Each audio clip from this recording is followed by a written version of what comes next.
Hello, Capricorn, Sun, Moon, Rising, Venus signs, and cross watchers. This is your tarot reading for the week ahead whenever you're finding it. If you're watching along as I post because you're subscribed, this will be for the week of August 5th through the 11th, 2024.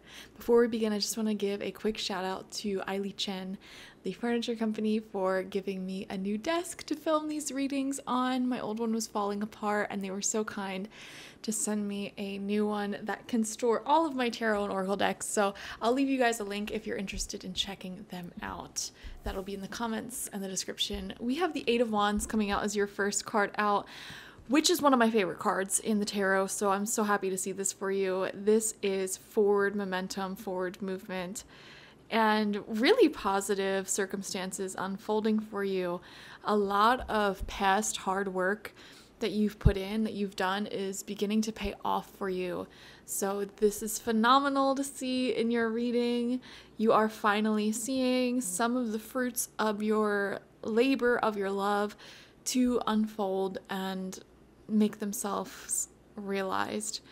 Very stunning. I'm getting like just a random message here. A lot of Capricorn energy people.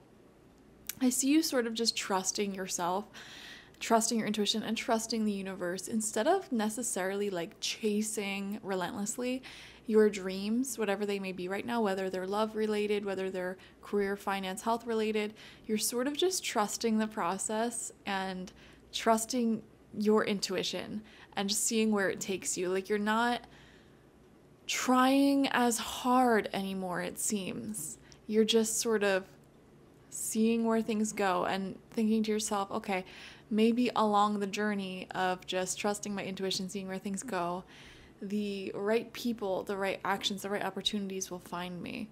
So I like that perspective. I think that's a fresh, new sort of perspective for you, Capricorn. I haven't been picking up on this in your past readings. We have the Seven of Coins coming out in reverse. Definitely desiring some sort of development in your life. You know, whenever I see the Seven of Coins in reverse, to me this can represent a situation, a relationship, or a job or something where it's like you've put so much time and energy into this, and like, what has it amounted to? You know, like, it's not really as satisfying as you want or need it to be. And so you're just like, meh, you know, this could be a friendship, this could be someone or something in your life, and you're just ready to let it go. Let it go. Let the history go. It's hard to let go of something or someone where you've spent so much time and love on them or into it, but it's like, okay, well, it's reached its final form, I guess you could say, and it's just not as fulfilling as I thought it would be. So I'm seeing you on the search for more growth, more development, something new. And we do see that coming in. We have the Four of Cups. See, this is a great sign. The universe is trying to hand you some love, some beautiful new memories, and creative fulfillment at this time, spiritual fulfillment as well. The opportunity is already in your life. And I feel this is a random message. I feel sometimes like we can attract people or situations that feel very similar to something that we experienced in the past. Like, there may be a common thread, a common theme that's like uncanny. And a part of you might be ignoring this new opportunity that's presenting itself to you because it might remind you of something that you already have, you've already experienced. But the message here is to not underestimate this new energy that's coming in, this new potential. I feel for a lot of you, for example, like the universe is trying to bring you in love, relationships, like beautiful, beautiful friendships, or like a new sense of community. But for example, that new friend, that new love interest, they can have like uncanny random similarities to people from your past or something you've already been through that may not be related. You know, for example, let's just say you dated a ginger in the past. You may have another ginger coming in trying to form some sort of connection with you, you know, deepen their connection, and they could be a really great friend. They could even be something more, you know, but it's like, oh my gosh, I was screwed over so many times in the past by a ginger. So it's like, you know what I mean? It's like, has nothing to do with the opportunity, the relationship at hand. But there could be some similar traits, characteristics that your mind is like, this feels too familiar. So I always like to dig into that a little bit and understand that, because, you know, our mind makes these like bridges, these connections between things that are seemingly unrelated all the time. Like, for example, if I burnt you with like a hot knife every time you smelled vanilla, moving forward, every time you smell vanilla, you might get scared, you might get fearful, you might have like a physical reaction, even if there's no hot knife. You know, that's conditioning. So I don't know, there's something here about like, be open-minded to the opportunities that present themselves to you, even if they have certain traits or characteristics that are sort of reminiscent of something that you've been through in the past. Now, this is completely different from, say, like, you want to talk to someone new and they have literal red flags that you've seen in other people before that led to something really awful. Like, no, pay attention to the red flags for sure, but see them for what they are, if they're actually red flags or if they're just a weird association. I don't know. Very specific message that might apply for some people. But yeah, the universe is definitely trying to bring in some new love, some fresh love, or some sort of new spiritual experience or creative project.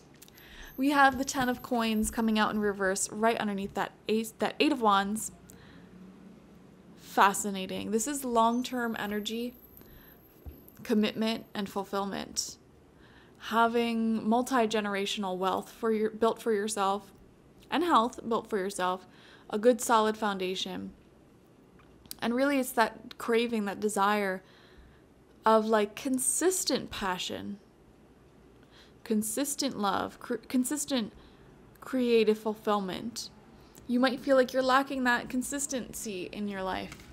You know, you might have had, for example, fleeting love affairs or love interests, but haven't experienced like the true feeling of falling in love and being in a deep committed relationship in a long time. Or you may have had thrilling seasons in business and career, but you haven't really seen the consistent finances and growth that you want. Yeah, 5 of coins in reverse. It's that feeling of being out in the cold, like wanting more of that prosperity, that consistency, that commitment from other people.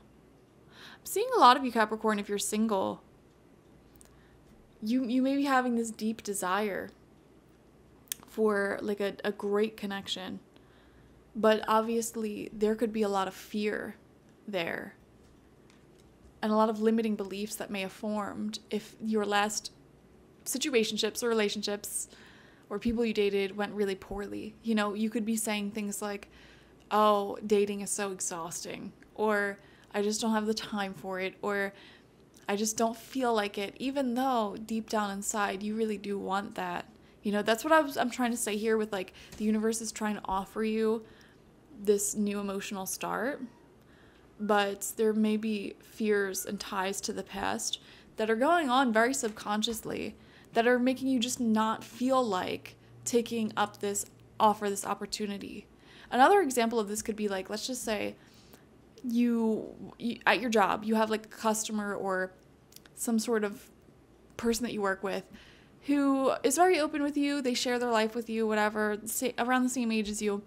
You know, you get along pretty well, and they invite you to like, oh, let's go out and like actually have a lunch or something, like outside of this, like let's be friends. They extend friendship to you, and you might not just be like not in the mood to do it. Like the idea of doing that is exhausting, but deep down you actually do want fulfilling friendships, and that may be like on your vision board or something that you want, but you just feel exhausted by the prospect of actually doing it.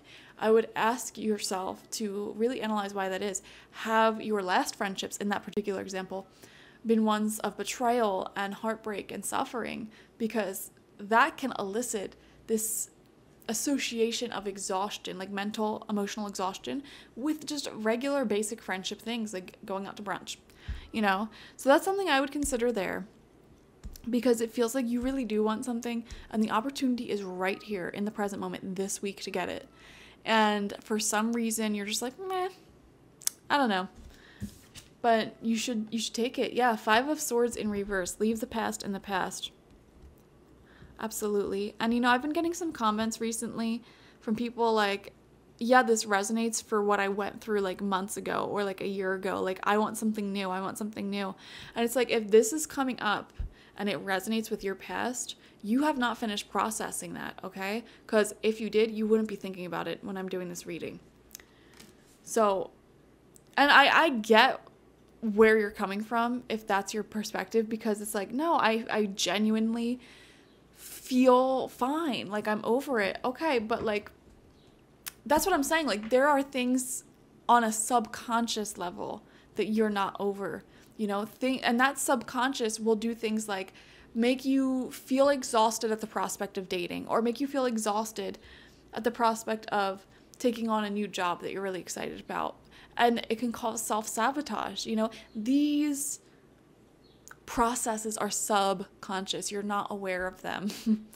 So if you feel like you're ever watching a reading or feeling like these weird, uncanny signs that bring you back to the past, you know, it's because there's something about that past that still needs rectifying and healing within you.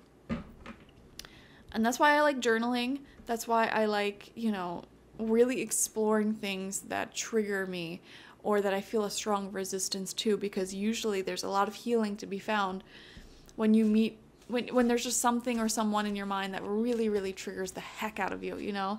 Like, there's a lot that you can learn from that. So yeah, Capricorn, this is actually a pretty great week with the 8 of Wands coming out. You're like I said, I feel like you're getting invitations out. There's opportunities abundantly around you right now.